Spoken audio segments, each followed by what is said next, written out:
ভারতের জয়পুরের ভগবান মহাবীর বিকলাঙ্গ সহায়তা সমিতি এবং ঢাকার পঙ্গু হাসপাতালের যৌথ উদ্যোগে চলছে কৃত্রিম পা সংযোজন ক্যাম্প। গত ৭ মে থেকে শুরু হওয়া এই ক্যাম্পে ৭০০ পা হারানো মানুষকে বিনামূল্যে কৃত্রিম পা লাগিয়ে দেওয়া হবে। ৩০ মে পর্যন্ত চলবে এই সেবা কার্যক্রম। তবে এজন্য আগ্রহীদের নিবন্ধন করতে হবে ২৭ মের মধ্যে।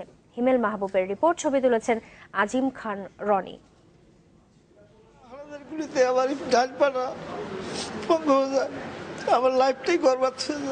মোহাম্মদ ইউসুফ আলী মুক্তিযুদ্ধের সময় ১৩ বছর বয়সে পা হারান, আর সে সময় চিরতরে হারান বাবা মা ভাইকে। ৪৪ বছর অপেক্ষার পর কৃত্রিম পায়ে হাঁটার প্রস্তুতি চলছে তার। আমি এখন পা পাবো, আমি হাঁটতে পারবো, আমার একটু বুড়ো বয়সে একটু আনন্দ লাগবে আর কি। ইউসুফ আলীর মতো আরো প্রায় ৬০০ মানুষ স্বপ্ন দেখছেন কোনো অবলম্বন ছাড়াই হাঁটবেন নিজ পায়ে।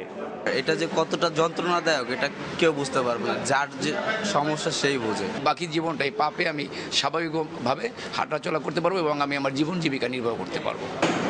ভারতের জয়পুরের একটি দাতব্য প্রতিষ্ঠানের উদ্যোগে গত ৭ মে থেকে শুরু হয় এই কার্যক্রম।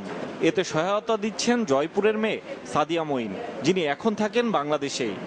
বাংলাদেশ ইজ মাই শ্বশুর বাড়ি, তো ইচ্ছা ছিল আমার কিছু একটা করার জন্য বাংলাদেশের মানুষের জন্য।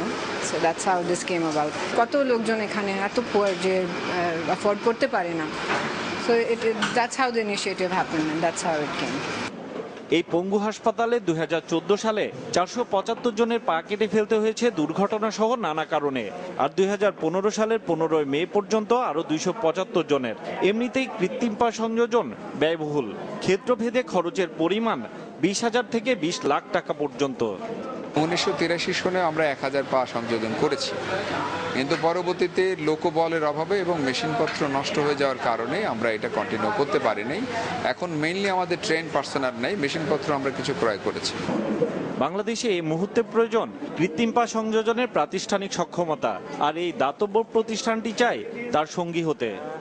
বাংলাদেশে এখন ১ লাখ লোকের পা দরকার। এখান থেকে লোক যাবেন ৪জন ৫জন যাবি, ওনাকে ভালো করে ট্রেন করে, আর আমরা লোক পাঠাবো এখানে to start the centre.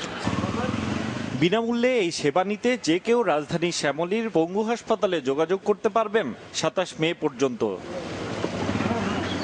Himel Mahbub, channel 24, Dhaka.